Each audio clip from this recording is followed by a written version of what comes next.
Episode 4 of No Holds Barred. How's everyone doing? Slightly different with this episode.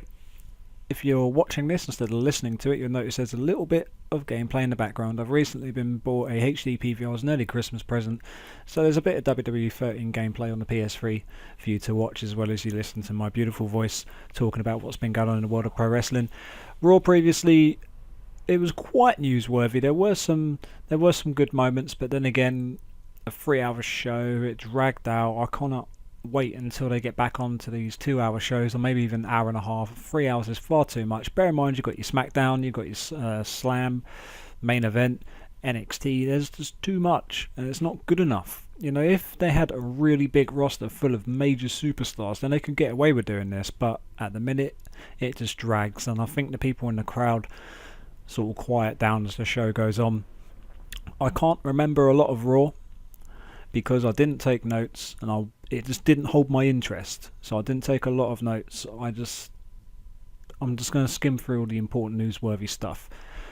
On this week's Raw, you did get to see Brian Maddox wrestling. Kind of. He was just being thrown around the ring and absolutely pulverised by Ryback.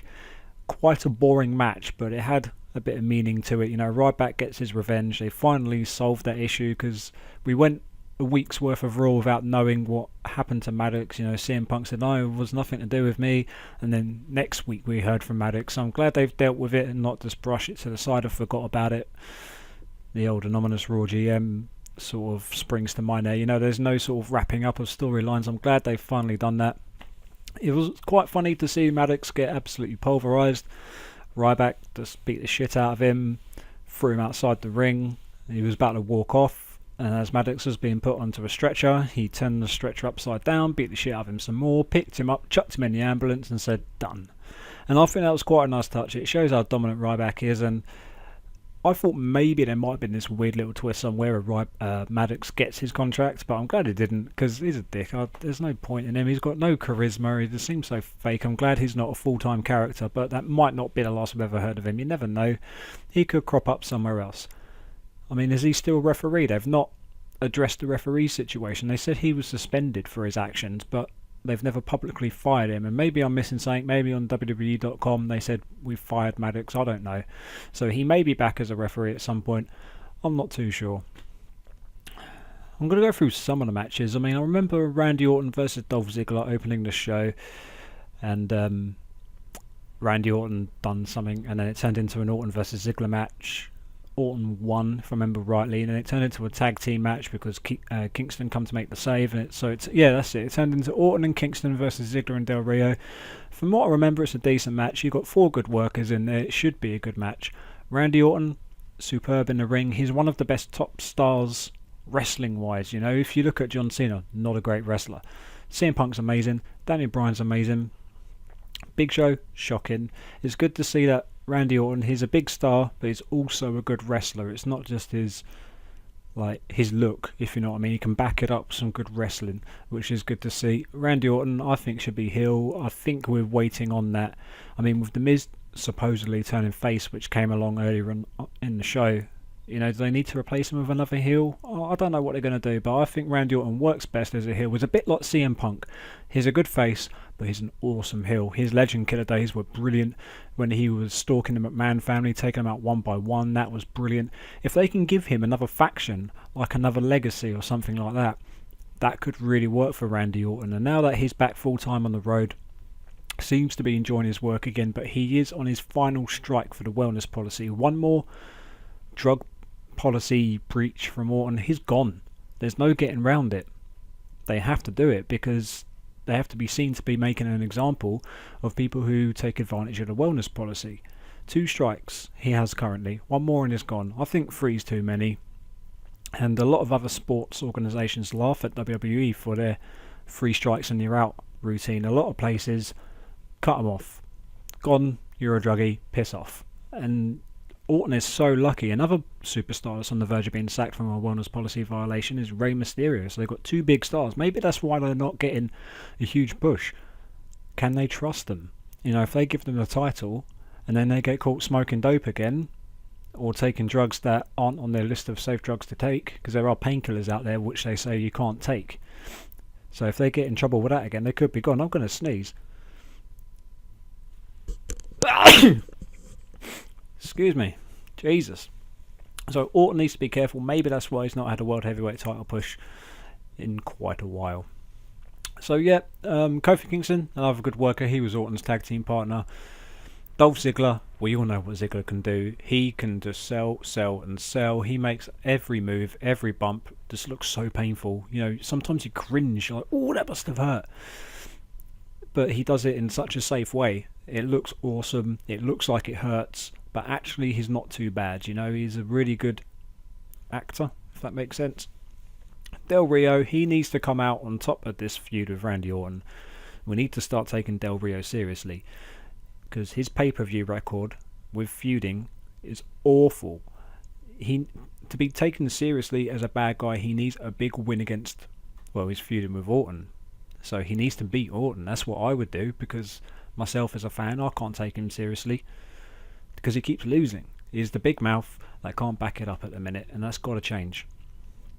So Del Rio and Ziggler win the match. I've just found a few notes I've scribbled down, so I'm just really quickly going through them. There was some more AJ and John Cena stuff, and it has followed the trend of TNA, where they discovered voicemails which they've twisted to make it look like they're having an affair. This is such a carbon copy of TNA's AJ Styles and Dixie Carter thing. It's just pathetic. It's absolutely awful. I just cannot wait for this to be over. I mean, what's the outcome? What's the big payoff? Who's going to be coming out smelling of roses? Obviously John Cena, but what's that going to do for him? It's pointless. I mean, if they can kind of incorporate that with this Sunday's main event, you know, AJ comes down, costs Cena the match, Punk wins from a AJ distraction or something, then it would make sense. So they need to tie that in with the main event for this Sunday. And I've already said my bloody grievances about John Cena being in that triple threat match. What's he done to deserve the shot? He's currently in another major storyline with AJ and Vicky Guerrero. So either AJ or Vicky should interfere in this triple threat match to cost Cena the win. They should do, but that makes sense. I don't think they're going to do it because it makes sense. And these voicemails are just stupid. It's like, oh, John, we shouldn't be together. Every time I see you, I lose control. And it's exactly like AJ and Dixie Carter from TNA. It's just so annoying. I'm sick of it. Right, what else we got? William Regal had a few appearances on the show. He got his ass handed to him by Big Show. Big Show beat the living crap out of him. Sheamus come to make the save. Big Show walked away. And then backstage, Big Show was pummeling Regal, gave him concussion or a broken jaw, whatever they said, can't quite remember, and he said this is going to happen to you at Survivor Series. Crack, knocked Regal out. Sheamus ran after him. Like, oh, leave my friend alone, and just chased him. Caitlyn is the new Divas title #1 contender. Who cares?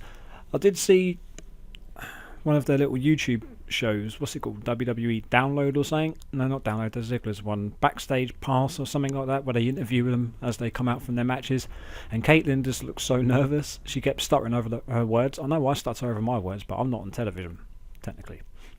But it took her half an hour, what felt like half an hour anyway, to say, yeah, I'm ready for this title shot. You know, she kept... It's as if she's forgetting what she's supposed to say. Bless her, she is quite new on the diva scene.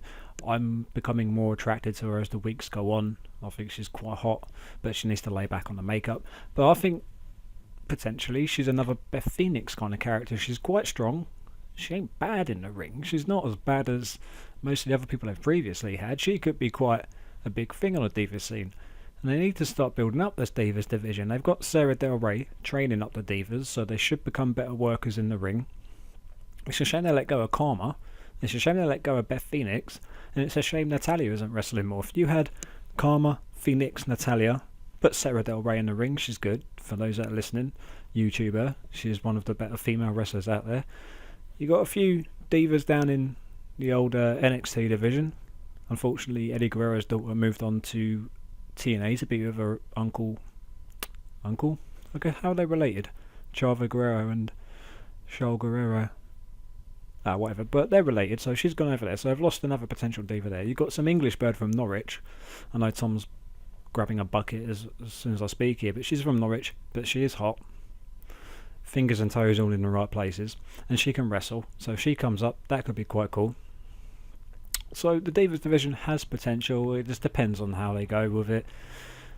Tyson Kidd, Justin Gabriel, Sin Cara, Rey Mysterio, Darren Young, Titus O'Neil, Primo Nepico in a huge tag team match. I thought this was match of the night for me, just loads of high flying. The finish of the match was quite good, the way that Justin Gabriel put, I can't remember who it was, Justin Gabriel put someone on the ropes for the 619, tagged Rey in, Rey done the 619, and that was the end of the match. But another good thing was the amount of over-the-top dives to the outside. Every one of that team of Kidd, Gabriel, Cara and Mysterio were just high-flying it over the ropes, jumping off the turnbuckle, doing somersaults, 450 splashes. It was good. They need to do more of that. Maybe a bit overkill having an 8-man tag team match, but there's potential for some good feuds there. So that was that. I can't remember who won. Yeah, Rey Mysterio, with the 619. R-Truth versus Tensai. Looks like R-Truth is going to be challenging Antonio Cesaro for the US title. Like I say, last week, that I quite like the idea of that. R-Truth should be quite a decent contender for that championship. Hopefully Cesaro wins. Hopefully they do it in such a way that Cesaro looks strong, if you know what I mean. But Tensai, what a failed comeback that was. How many people has he lost to? They originally brought him back in to be John Laurinaitis' bodyguard. That fell to shit. Now he's just jobbing to everyone.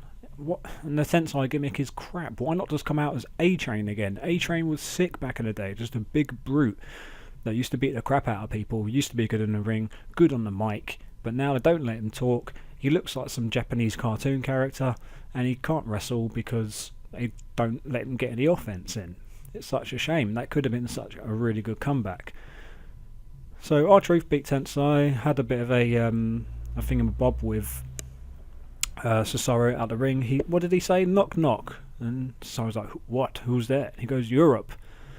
He's like, Europe who? You're up in my face. And then that was the end of it. It was like a really bad joke, but Ron Killings, R-Truth, he's brilliant on the mic. He's so funny. He carries that little Jimmy gimmick so well, and he made such a crap joke like "you're up in my face" work really well. It was quite funny. What else do we have? Sheamus versus David Otunga. I think this is when Sheamus beat Otunga, and afterwards that's when the Big Show William Regal jawbreaking incident happened. I don't want to talk about the Sheamus Otunga match because it was awful. It was just completely pointless. I don't want to see Otunga in a wrestling ring. He's just diabolical. Next up, we had a tag team match of Damien Sandow, Cody Rhodes and The Miz. Now, this is where it looks like The Miz is going face because he's working really well with Kane, pandering to the crowd. The crowd were actually chanting, Miz is awesome. Daniel Bryan, it was just so hilarious. He's like the paranoid girlfriend. He's like, no, Kane, you can't tag with Miz. And he's got like all these like worried expressions on his face. And when like Miz and Kane would do like a tag team move or tag, his face is just like so jealous. It's so good. Like his method acting is brilliant, and you can hear him in the background through the commentary, just like, Kane, what are you doing? I'm your tag team partner and all this kind of thing. Like, and at the end of the match, when Kane and Miz eventually win, they got their arms up in the air in celebration. Daniel Bryan runs in the ring and sort of tries to push Miz out the way. He's like, we're the tag team champions. Like, finally, it's we're the tag team champions, not I'm the tag team champions. It was such a cool jealousy trio. And that's why it looks like Miz is going into a face, because he managed to get onto Team Foley. He got voted in from the Raw Active Twitter vote, and he's on the Faces team. Now, I think Miz as a face could really work, because he's been working heel his entire WWE career. How much further can he take it? I think it's time to turn him face. I agree with that. When I was first on YouTube and I'd done some like Dazzle recordings, I said, for my universe mode, I've given Miz the Intercontinental Championship, put him on SmackDown, turned him face. That's all just happened. Well, apart from, he's lost the Intercontinental title now, but in theory that's all happened. And I think it's a really good idea. We'll see how he goes. We'll see what kind of babyface he's going to be. Now, for once, they announced the main event before the show. The night before Raw was broadcasted, we knew what the main event was. Why not do that every week? They're so worried about ratings being low, but if you tell them, John Cena's wrestling CM Punk, tune in at 10 o'clock American time to watch it, instead of making all these off-the-cuff sort of improvised matches. Give them a main event. That's what I used to do back in the day.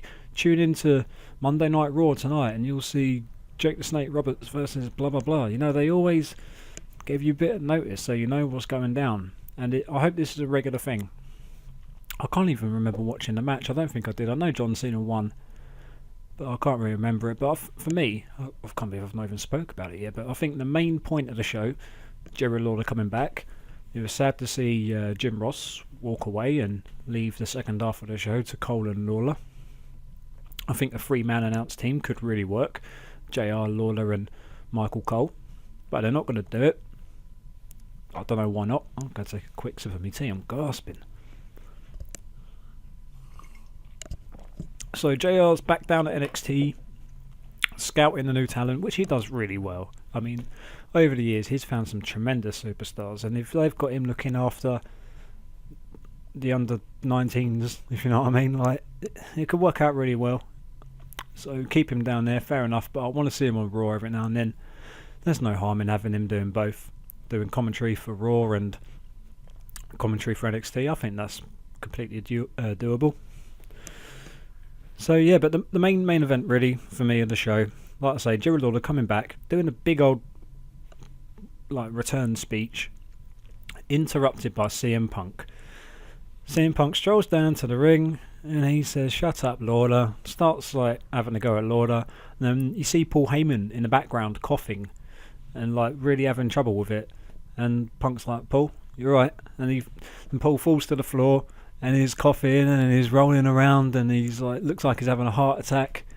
And CM Punk's like doing the X sign with his hands, saying, "Get a medical team down here. Why are you all just standing there? Paul's dying. Get someone down here." Like blatantly taking the piss out of Jerry Lawler and his heart attack a few weeks ago, or a month and a bit ago, whenever it was. So funny. And then as Heyman's on the floor, Punk's giving him CPR, going, "Paul, talk to me, Paul, Paul." And Heyman just looks at Punk and goes, I'm okay. And he gets up and Punk just goes, "Oh, Paul, God, he just gave me a heart attack." And it was fucking brilliant. If you can YouTube it and watch it back, it's hilarious, absolutely hilarious, spot on. And that is just amazing heel work. Fair enough, it's cheap heat. I think it was Jeff Jarrett's dad that on Twitter said it was tasteless. But if Jerry Lawler didn't find it tasteless, why should anybody else? He was obviously on board with it, otherwise they wouldn't have scripted it. He wouldn't have taken part in it. I think it was brilliant. It makes Punk and Heyman just total slime balls. And when they're heels, that's what they should do. Punk works well as a heel. And I was talking to Tom and all that on Skype, and I said if Punk was in the Attitude Era, he could have taken that so much further. I wish Punk come from the Attitude Era because he could have really pushed the boundaries. If he can do it in the PG era, he could have done it back then. But let's hope he starts to usher in a new era of more edgier TV. Now that the Linda McMahon campaign's out of the way, would they start going edgier or would they go the other way? It's in a weird bit of period at the minute with pro wrestling, WWE, because for years now they've used WWE to sort of back up Linda's campaign. They've used it to fund it. They've used it to promote it so that Linda's like, "Oh look, I'm associated with a company that's against bullying, and helping breast cancer." But now that she's not into that anymore, I can't see them doing it. But really, they could, in theory, drop that and get back to what it's all about: wrestling, world wrestling entertainment. It's not world charity entertainment, is it? It's not WCE, it's WWE. I'm going to have to write that down. That was quite good. But yeah, they could go the other way. They could say, "Oh well, you know, Linda is struggling. Looks like we really need to step it up. If she lost 2 campaigns, let's do more charities. Let's start singing in the streets. You know, let's make cartoons." You know, they could just go even worse. And rumours are that they are lining up their next batch of releases. And this is my question to the viewers watching or listening to this.